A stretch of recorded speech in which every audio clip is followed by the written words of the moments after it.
Back to Godhead. Prabhupada's books. Srimad Bhagavatam, The Unique Standard of Srimad Bhagavatam. Back to Godhead, Volume 53, 1973 by Karunasindhu Dasa. There are many scriptural writings present for perusal by intelligent and enlightened men who are able to appreciate the value of authoritative spiritual knowledge. Amongst those fortunate souls who are able to appreciate authoritative information, the question must arise as to which to study. We must first kill the serpent of conditional limitations and fly away from relative terms, for by definition God is the infinite, unlimited absolute truth. There are higher and lower principles of truth evident in all endeavors for knowledge, so we must turn ourselves to the complete knowledge of the supreme absolute truth. Although we are obviously finite, we cannot contradictorily impose impotency on the infinite by charging him with being unable to reveal himself to the finite. We necessarily must inspect the various types of information available, with a view toward capturing a grasp on the absolute truth. In the various scriptures there are various indications that God is the most powerful, the supreme creator, the most intelligent, and so forth. The conclusion is that God is the supreme entity. In the Sanskrit language he is therefore termed Bhagavan, which means the possessor of all opulence in full, that is, unlimited strength, unlimited intelligence, and unlimited beauty, wealth, fame and renunciation. Without such complete opulence there is no meaning to the nomenclature God. With the goal of meeting a complete understanding of the complete, let us search out the authorized information which delivers that knowledge. The standard of the scripture Srimad Bhagavatam fulfills all the requisites of even the most demanding and intelligent inquirer, for it is factually the acme of literature for the theistic pursuit. This literature was delivered in response to the need for guidance in self-realization. The endeavor for self-realization necessitates a complete ontology which is properly derived from scriptural sources. One inquiry which prefaces the speaking of the Bhagavatam is the request for a summary exposition of the essence of all scriptures and the various duties known therein. Not only is Srimad Bhagavatam the essence of all scriptures, but it is spoken by Paramamsas, the most perfect swan-like transcendentalists who are in full knowledge. The surpassingly excellent attributes of the Bhagavatam are revealed in the second verse of this unrivaled standard for transcendental study. It is therein stated, Dharma prajchitakaitavotre, also called religiosity covered by fruit of intentions, is completely rejected herein. Gita 1.1.2, fruit of intentions take the shape of moksha, liberation, kama, sense gratification, urta, economic development, and dharma, worldly religiousness or duty, and they despoil the attempt at true religion. The motive for them all is self-aggrandizement. Dharma in the sense of worldly religiousness is accepted by those who aspire after urta or economic development. For an intelligent man, recognizing that he is not the independent source of his own support, realizes the necessity for worship of a higher source to fulfill his desires. Economic development, in turn, is pursued for kama, sense gratification, which lies as the ultimate goal for all materially infected beings. Sense gratification is a carousal in the animal propensities of eating, defending, sleeping and sex life and, more subtly, mental speculation. None of these affairs of the mundane world actually delivers the nectar of complete ecstasy which the soul demands by its nature. Thus in course of time the living being becomes frustrated with religiosity, acquisition and sense gratification, and he desires moksha, liberation from them. Moksha, liberation, must also be relegated to the mundane platform because it is simply a reaction, though quasi-spiritual, to the modes of material existence.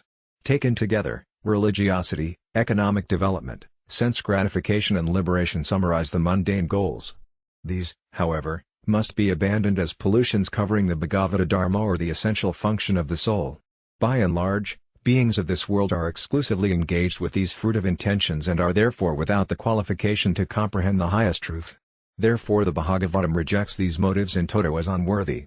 Beyond merely discarding mundane ethos, the Bhagavatam directs us to the highest goal.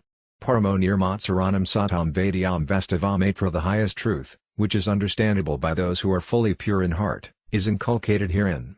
Gita 1.1.2, the Vedanta Sutras given by the same author, Vedavyasa, distill the vast Vedic texts into concise statements about the nature of the absolute truth. These sutras impress transcendence from their very onset with the aphorism, Athato Brahmajinasanao. When one is equipped with vast previous preliminary understanding and the facilities of the rare human frame endowed with sufficient intelligence, it is time to inquire about the nature of the absolute truth. Vedanta Sutara 1.1.1. The human life is uniquely valuable, for it alone offers the opportunity to become enlightened about the absolute truth, leaving aside the secondary mean concerns of eating, sleeping, defending and mating, which are available in all aspects of living beings down to the lowliest insects and bacteria. The absurd dance of sensuality and mental speculation which dissipates one's precious energy into the ever-muting reservoir of mundane elements is abandoned herewith. The sutras continue, Janmadhyasya, the absolute truth is that from which all is emanating, by which all is maintained, and by which all is conserved in its unmanifested state. Vedanta Sutara, 1. 1. 2. The same aphorism, Janmadhyasya, is echoed in Vedavyasa's Srimad Bhagavatam, his own bona fide exposition of the Vedanta texts, which are in the form of codes full of great meaning. In dealing with codes, one needs some access or key to understanding, since the compactly concentrated statements imply far more than their apparent simple meanings.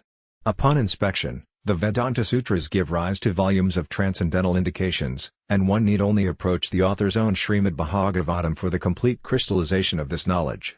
In this work Vedavyasa benedicts us with a view of all aspects of the absolute truth, especially of the original essential feature of Bhagavan Sri Krishna, who supports all other features and energies as the Supreme Personality of Godhead. Although purely theistic, this topic is completely non-sectarian. The absolute truth knows no limit, for it is He from whom everything emanates and who is the cause of all causes and possessor of infinite opulence and energies, both minute and grand. No one can claim an interest separate from the quest of understanding the absolute truth Sri Krishna, for all entities and states of existence have their source in Him. Therefore, the intelligent inquirer will recognize that study of the absolute truth is the prime function of life. There can be no question of validity in accusations of sectarianism because when one realizes the nature of God as the absolute truth from whom all emanates, there is no possibility of relegating Him to a realm of eclipsed thought. Vedavyasa states clearly at the beginning of his great Bhagavatam that the absolute truth is known in three features, Brahmati Paramatmiti Bhagavan Iti. Gita. 1. 1. 11. The feature of Bhagavan or Krishna, the personality of Godhead, is supreme. The other two features, Braham, impersonal raw effulgence, and Paramatma, all-pervasive supersoul, are supported by Him, just as light and heat are inseparably supported by the filament of an incandescent electric bulb. Bhagavan Sri Krishna is thus the summum bonum in the quest for the absolute truth. Although the source and support of all categories of existence, Sri Krishna still remains aloof. In the first verse of Srimad Bhagavatam he is described as Svarat or fully independent.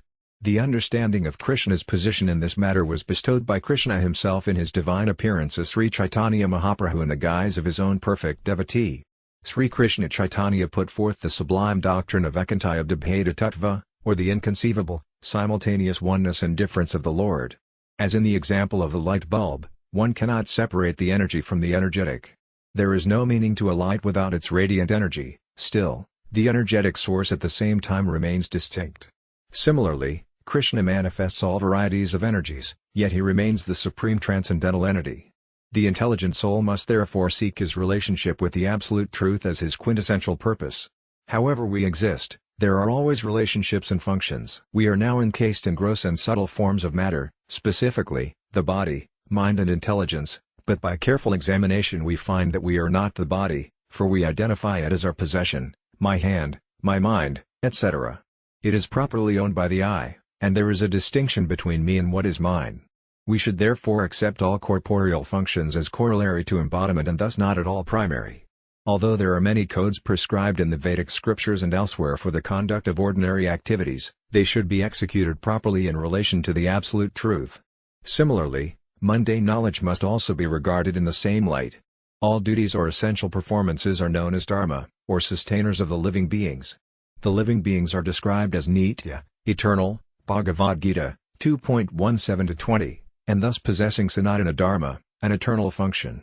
As part and parcel of the absolute truth, BG, 4.35, all souls are serving Sri Krishna, BG. 4.11, but some, in forgetfulness of their true nature, serve Him only through His external potency, according to their degree of surrender to Him. Yogis and those who worship the formless Brahma effulgence also appreciate some part of Krishna, but Krishna Himself is called Param Brahma, the Supreme Spirit, Paramatma, the all-pervading Supersoul, and Bhagavan, the Supreme Personality of Godhead.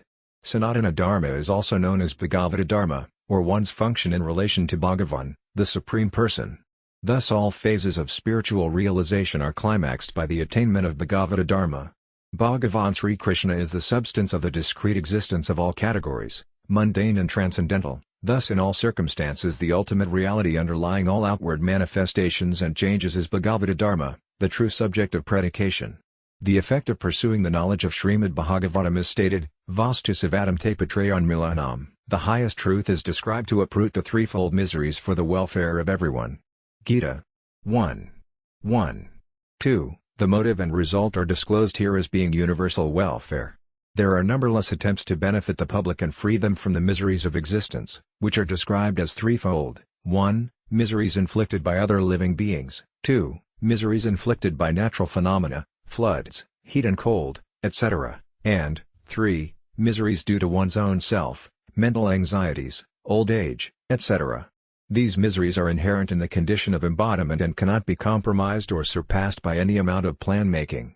The solution is to relieve the suffering soul from embodiment by enlightening him to his true nature as part and parcel of God and the Lord's eternal servitor. By experiencing himself as aloof from the gross and subtle, mental and intellectual, bodies, the suffering soul becomes free from the inescapable miseries of these coverings. This can be perfected even in the embodied state by advancement of transcendental knowledge, which relieves the soul of the false sense of lordship over his bodily designation and its relations and establishes him by degrees in his true position of loving servitorship to the eternal Lord Sri Krishna. Thus, Bhakti Yoga or devotional service is clearly the most attractive proposition, surpassing all flickering pleasures of the mundane platform and even the conception of liberation from the material world, which is no more than mere negation of the innate miseries of mundane existence.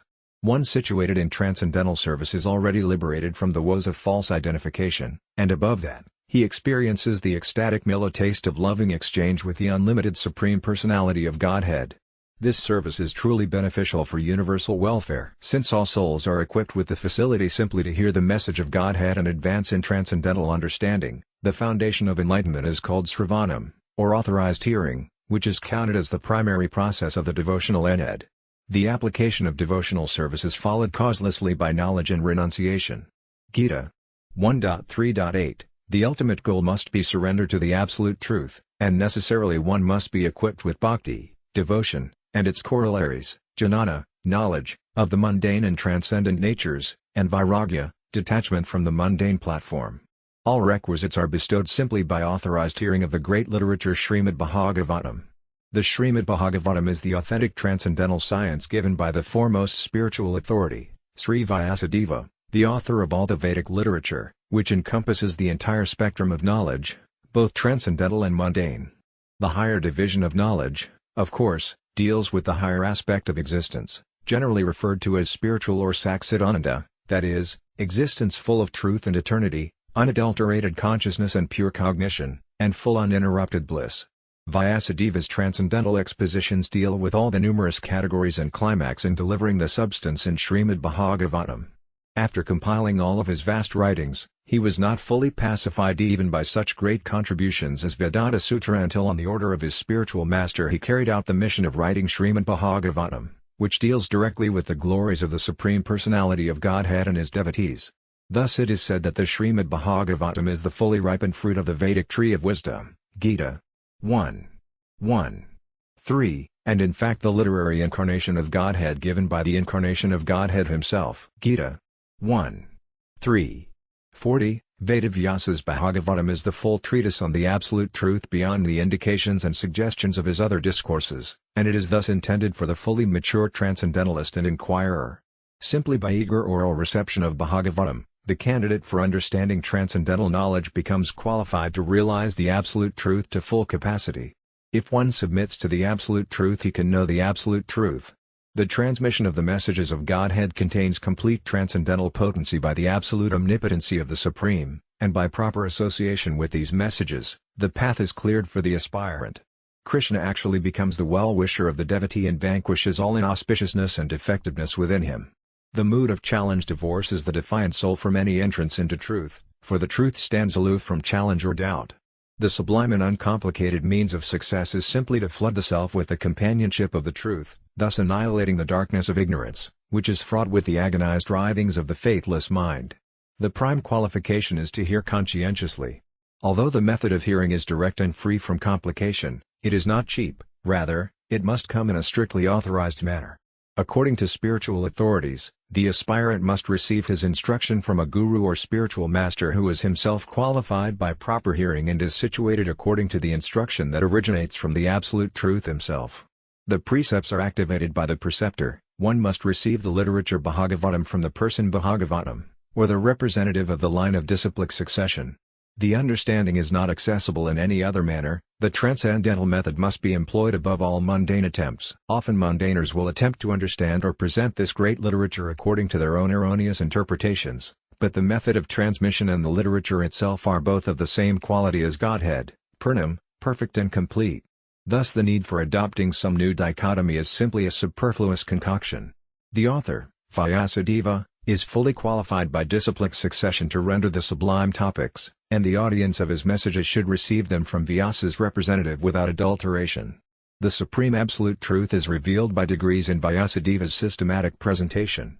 The full appreciation of the substance is uncovered by grades of categorical revelation in the first 9 cantos, and when these are fully assimilated the candidate becomes God-realized. Thus when one can understand the nature of the Supreme Person he can take to hearing the succeeding accounts of Krishna's intimate activities with his closest associates. Often unscrupulous men make a pretense of study of the Bhagavatam, and immediately leap to the 10th canto, which they are unqualified to enter. Transcendental enlightenment, however, is bestowed by the Supreme Transcendence himself in his full presence in the form of sound vibration which comes through his authorized representatives, his transparent via media.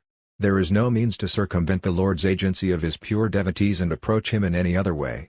Souls contaminated by mundane affinity are unfit to contact the transcendental nature, but by divine grace the pure devotees are available just to engage the diseased souls in the service of the transcendence and purify them.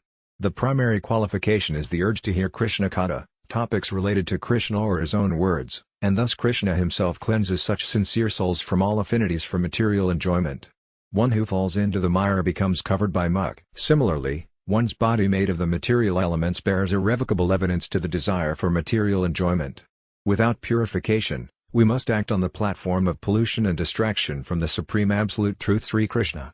The cleansing process which allows our dormant desire for the Supreme to come forth is available only in humble selfless service to the lotus feet of the Lord's pure devotees. Gita 1. 2. 16-20. By gaining the standard of purity by the grace of the Lord's devotees, the soul becomes qualified to comprehend the nature of the Absolute Truth and enter into that nature.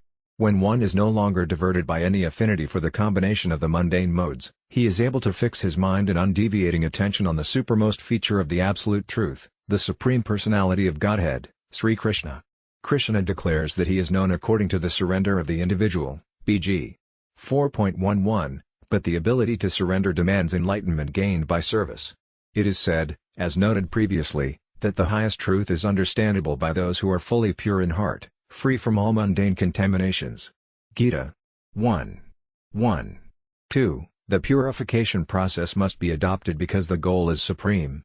The means of purification are not unreasonable or artificial impositions, but they simply change one's association in such a way that his attention is turned to transcendence. Everyone is engaged in some service by hearing, glorifying, questioning, desiring or other bodily activities, for service is the innate function of the finite living entities. Within the mundane field, however, the eternal living beings are enmeshed in the service of their temporal and ignorant environment, the transitory material body and mind and their relationships.